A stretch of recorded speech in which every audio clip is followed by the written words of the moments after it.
Hola, ¿qué tal? Mi nombre es Sergio Guili y de lo que vamos a hablar es de la democracia en los Estados Unidos y en los países capitalistas centrales, algo que se hace necesario luego del intento de asesinato de Donald Trump para poder profundizar precisamente en el análisis de este tópico. Bueno, el sistema democrático, liberal, burgués, podríamos llamarlo, occidental, se presenta como una verdad universal, se presenta como un baremo para medir las democracias a lo largo y a lo ancho del mundo. Esta idea estuvo detrás de todas las aventuras colonialistas e imperialistas de las potencias anglosajonas ya desde el siglo XIX. Pero el cenit de esta idea llega en la década de los 90, cuando, tras la caída del muro de Berlín, se vive el auge de la idea de que el sistema electoral norteamericano era el sumum de la racionalidad humana.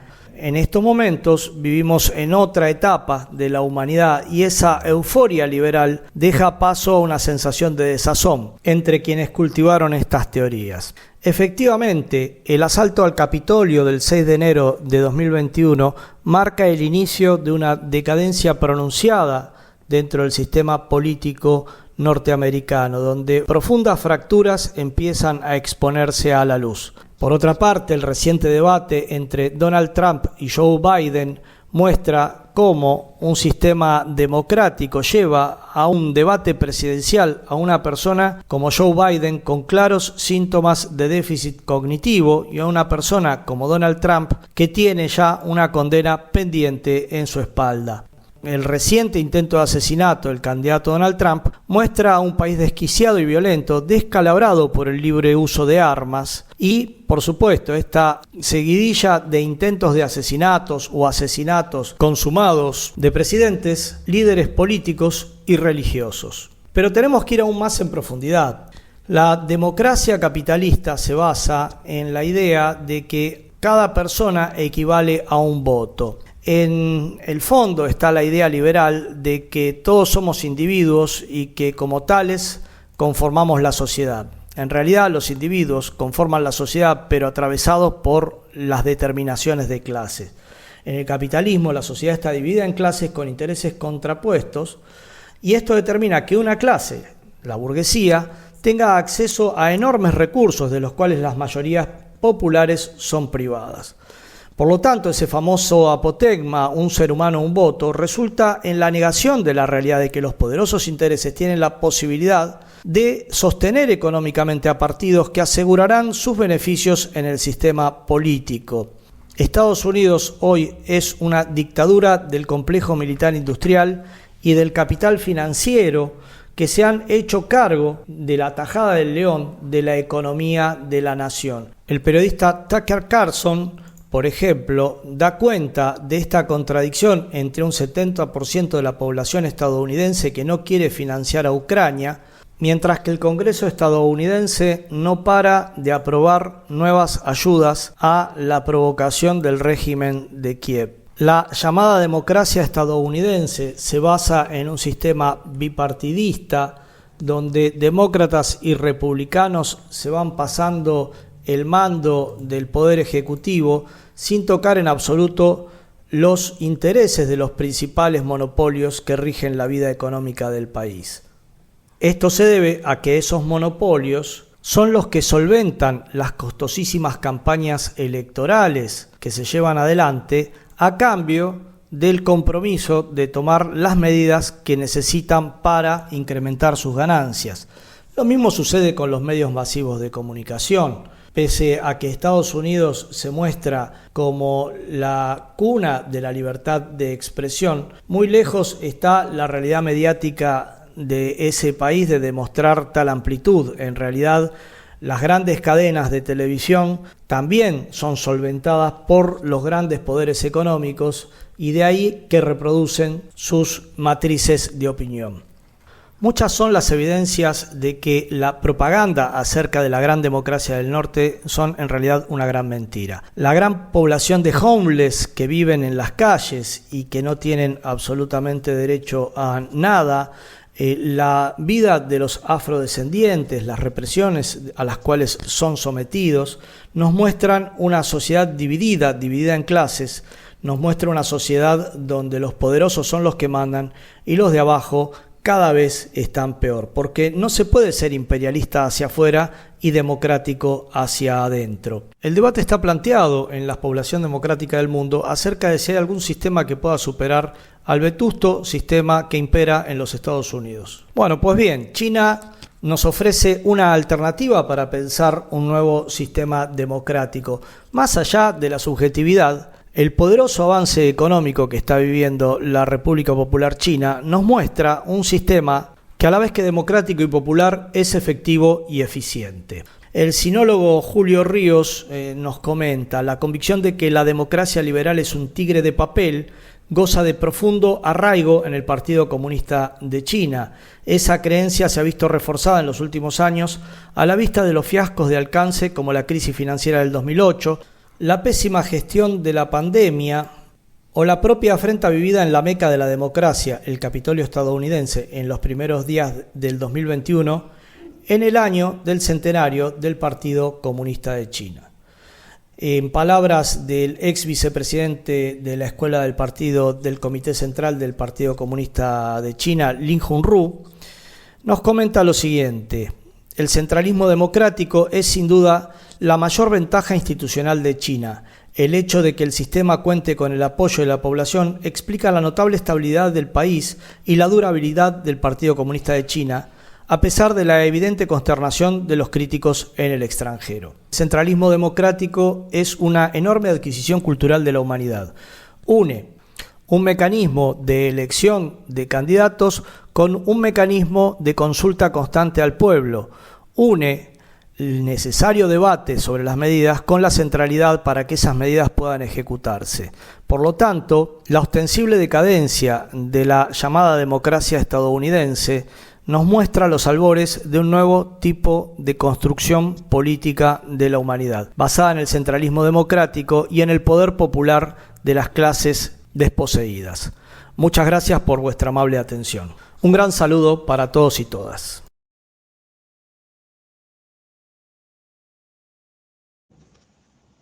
Buenos días, queridos amigos. Desde Lima, Perú, les habla Gustavo Espinosa Montesinos. Quisiera ocuparme brevemente sobre el tema de la democracia, su relación con el gobierno de los Estados Unidos en una circunstancia como esta, cuando el atentado contra el señor Donald Trump asoma como un acontecimiento de primera importancia en el escenario político de nuestro tiempo. Habría que decir que uno de los éxitos, entre comillas, de la propaganda norteamericana ha sido presentar la imagen que democracia y capitalismo son términos sinónimos. Es decir, que la democracia es inherente al capitalismo y que el capitalismo es consustancial a la democracia. De tal modo que los países capitalistas son en esencia países democráticos y pertenecen al mundo libre, en tanto que los países que cuestionan el sistema de dominación capitalista son países que están en contra de la democracia, reniegan o renuncian a la democracia y optan más bien por una suerte de dictadura. En ese contexto se ubica, por ejemplo, a Vietnam, a Cuba, se ubica a Nicaragua, a Venezuela o a Bolivia o a cualquier país que de una u otra manera recuse el modelo de dominación capitalista. Hay que decir ciertamente que no, la democracia no es consustancial al capitalismo. Lo que es consustancial al capitalismo es la engañifa del término democracia que utiliza la propaganda capitalista, la propaganda burguesa, la propaganda imperialista, que es la que acuña este concepto. En realidad, se ha manejado de tal manera la asimilación de estos términos que hay quienes consideran que, en efecto, Estados Unidos es la gran potencia democrática, la gran democracia del norte, así la suelen llamar, cuando en verdad en Estados Unidos lo que impera no es la democracia, Lo que impera en Estados Unidos es el poder del dinero, es el poder del dólar, el poder del capital. Quienes administran la conducción del Estado y las relaciones humanas son las grandes corporaciones. Por eso es que cuando se habla de elecciones, y ahora lo podemos tener claramente precisado, se habla también de los aportes que las grandes corporaciones brindan a los partidos que participan en las elecciones. Ahora mismo, por ejemplo, los medios de comunicación están recogiendo la información de que muchos consorcios o muchas empresas que habitualmente financian la campaña electoral del Partido Demócrata están presionando al Partido Demócrata para que el señor Joe Biden abandone la contienda electoral porque consideran que está sufriendo de lo que comúnmente se conoce con el nombre de demencia senil. Bueno, es posible efectivamente que el señor Biden tenga estas dificultades de orden cognitivo, ha dado varias muestras de eso, pero ¿qué tiene que ver esa relación con el hecho que las grandes corporaciones financien la campaña del Partido Demócrata? Es que las grandes corporaciones tienen intereses concretos destinados a defender sus objetivos financieros utilizando los resortes políticos que les da el acceso al poder. Se trata entonces de la relación que existe entre el gran capital y las formas de gobierno de los Estados Unidos. Y esto no lo puede negar ni el New York Times ni el Washington Post, que siendo órganos de expresión muy comunes en los Estados Unidos, tienen que admitir efectivamente el inmenso peso económico y político de las grandes corporaciones en la conducción del Estado de los Estados Unidos. Estados Unidos no es entonces una democracia, lo que impera allí es la fuerza del dinero.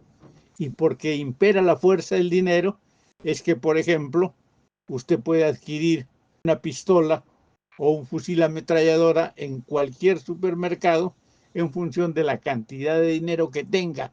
Y con esa arma puede consumar cualquier atentado y puede hacerlo porque en Estados Unidos lo que domina es la ley del más fuerte.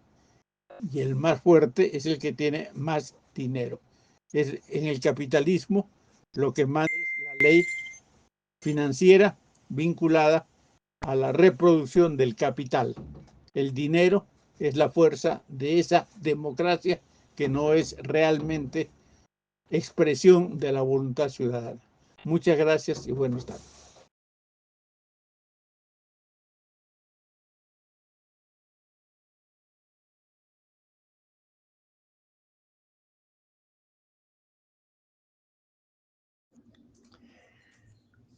Bueno, el alejamiento del conocimiento científico de la realidad política ha hecho que la falsa izquierda woke postmoderna, socialdemócrata española, vasco-española, no sea capaz de interpretar las fundamentales realidades políticas de nuestro tiempo, y una de ellas es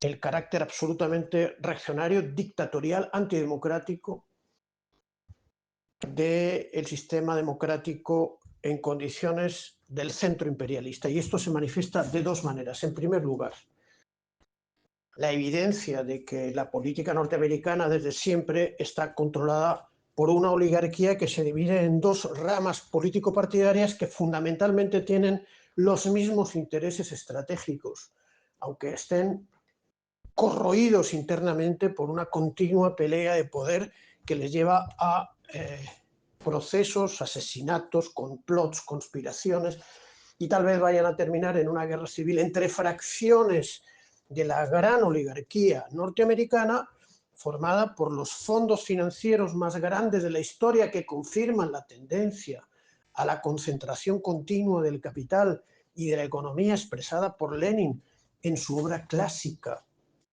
El imperialismo, fase superior del capitalismo, de 1916, sin la cual no se puede comprender los fenómenos expresados por BlackRock y Vanguard. Luego, además, el complejo militar industrial de organizaciones industriales criminales que fomentan las guerras en todo el mundo para ganar fortunas inmensas sobre la base de millones de muertos ahora mismo en tierras ucranianas, soviéticas y en la tierra palestina milenaria, ¿no?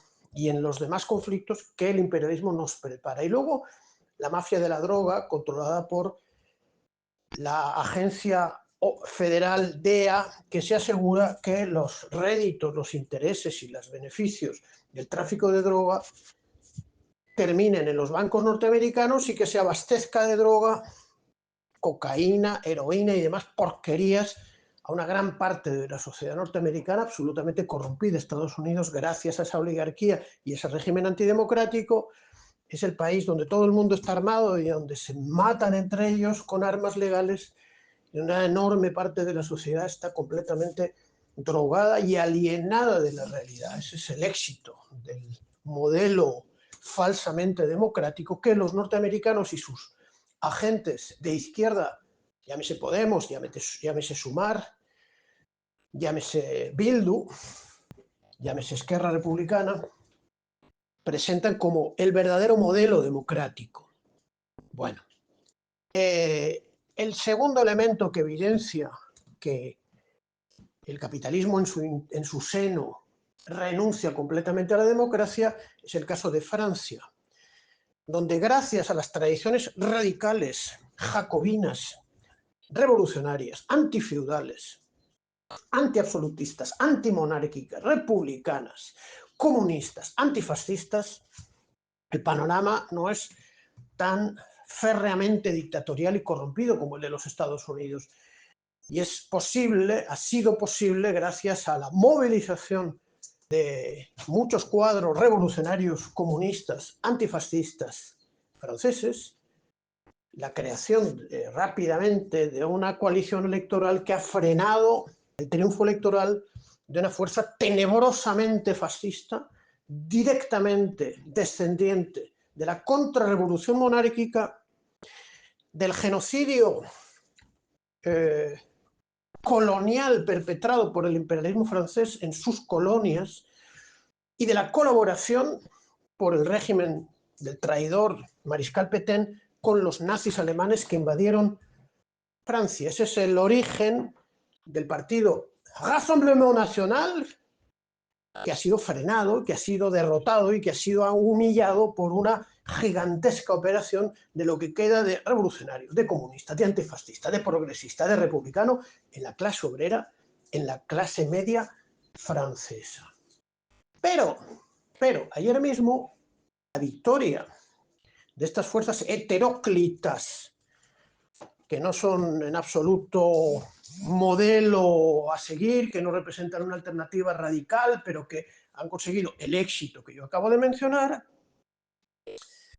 han sido derrotadas por la acción conjunta, por el voto conjunto de los diputados de extrema derecha, fascista, petanista, racista, colonial, y los diputados de la derecha extrema, macroniana, imperialista, belicista, absolutamente represiva y muy cercana al fascismo, sumando los votos, han impedido que un candidato comunista sea nombrado presidente de la Asamblea Nacional, y están haciendo lo posible para que no se forme un gobierno de esta fuerza llamada Nuevo Frente Popular, que ha ganado las elecciones a la Asamblea Legislativa, convocadas por el dictador Emmanuel Macron, agente de la banca Rothschild, agente del fondo de pensiones, o el fondo financiero, mejor dicho,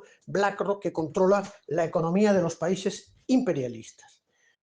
Estas dos evidencias hacen realidad lo que ya dijo Marx, que en el capitalismo el Estado no es más que la junta de administración de los intereses de los capitalistas, en contra del pueblo, en contra de las masas populares, en contra de los trabajadores, en contra de los pueblos del mundo y en contra del conjunto de la humanidad, podríamos decir nosotros.